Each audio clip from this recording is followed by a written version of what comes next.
Bill DeFelice of hobbybroadcaster.net. You're the webmaster there at that website.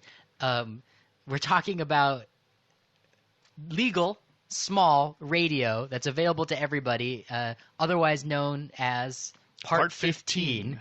And is there any way at all, I have a feeling I know the answer to this question, is there any way at all to know how many people are doing this in the United States? How many Part 15 radio stations are there? Well, it's in a way it's difficult to know because since it's such a small niche community, there's not like a clearinghouse that actually has every station on a map. There is a map that's available on Google of Part 15 radio stations, and my site even has a directory of them. But the problem is people go in and out of the hobby, or a school station might actually acquire or be lucky enough to get a license, and they discontinue their Part 15s, and there's no notification. Yeah. Exactly. I wonder, so I guess one of the next questions I have for you is we may have listeners out there of Radio Survivor who just for the first time in their lives got excited about the idea of building a Part 15 radio station, possibly at a school, at a high school, or at a middle school, or at an elementary school. I'm certainly contemplating this as we speak. How do you start? What's the first step? Well, the thing would be obviously to get a mission and figure out what you want to accomplish with it. Do you want to use it as a tool? Do you want it? I have elementary schools who contact me all the time. As a what tool? And they use Bill? As a what tool? Sorry, Bill, we had a quick dropout. Okay. No problem. Do you want to use it? We'll just have you start it again, yeah. If you could just start that thought again. There's a dropout in the Skype there, which happens once in a while. Yeah, no problem. It depends if they want to use it as a teaching tool or they want to do something else with their station. I have elementary schools that purchased a small little talking house transmitter, and they use it for announcements while the parents are dropping their kids off at their buildings. So, it's very limited use, but at least they're able to disseminate messages to their children's parents without the parents getting out and coming into the building. Car messages. I like it. I've heard of people, this is the holiday season now, of people using those transmitters to broadcast holiday music to synchronize with their light displays around their house.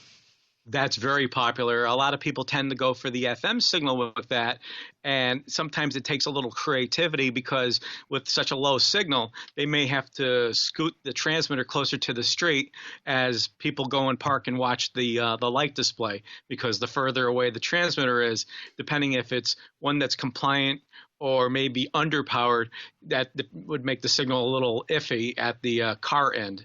So folks want to figure out, what is the mission of their station is sort of the first thing. So if they figure that out, then what's their next step, especially, in terms of like finding the transmitter and getting it all set up? Well, this is going to sound a little self-serving. That's okay. That's why we asked you that. You're on the radio. We think you're an authority, so please go ahead. I have plenty of resources on my site that are open to the public to figure out, what Part 15 radio is, how it's used, what they can use it for, and I have quite a few educational stations that have already been profiled. I've got one coming up in the next couple of weeks where high schools and even elementary schools have used Part 15 radio to teach the kids media production, how to the journalism aspect about it, learning how to write, how to present themselves on the air. There are just so many great things that the schools can harness this for. And that's one reason I'm excited about it being used in education. And that website you're referencing is hobbybroadcaster.net. That's correct. And Bill, are you a broadcaster yourself? Are you currently running any of these Part 15 stations? I do have a station located at the hobbybroadcaster.net world headquarters, if you will.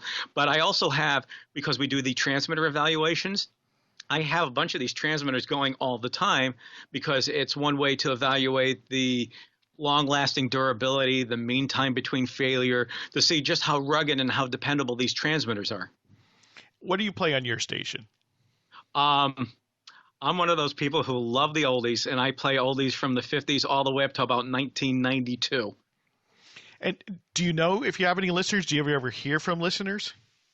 Well, I have my neighbors coming up to me and saying, "Why don't you play this song once in a while?" Yeah.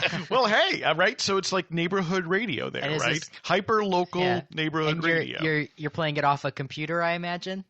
Exactly. Yeah. I actually use a small broadcast automation system called Station Playlist, which is very easy for most people to grapple. Plus, it's very budget friendly. You know, there's actually a long history of this sort of neighborhood broadcasting. Both, sort of in terms of like a school campus and sort of what Bill is doing. And then in Japan, there's this movement called Mini FM that started in the 80s.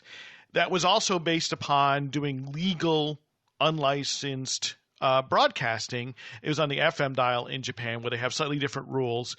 And it grew up in Tokyo, which is an incredibly dense environment, dense where even buildings. if you have a signal that only goes out a few hundred feet, that's still catching a whole lot of people, with the idea of it's community radio in a way that it's a small number of people who get it. And you might even do something called a radio party, where you put on a transmitter, and if people get it, you say, come on over, bring a guitar, bring something to read, and join in the fun.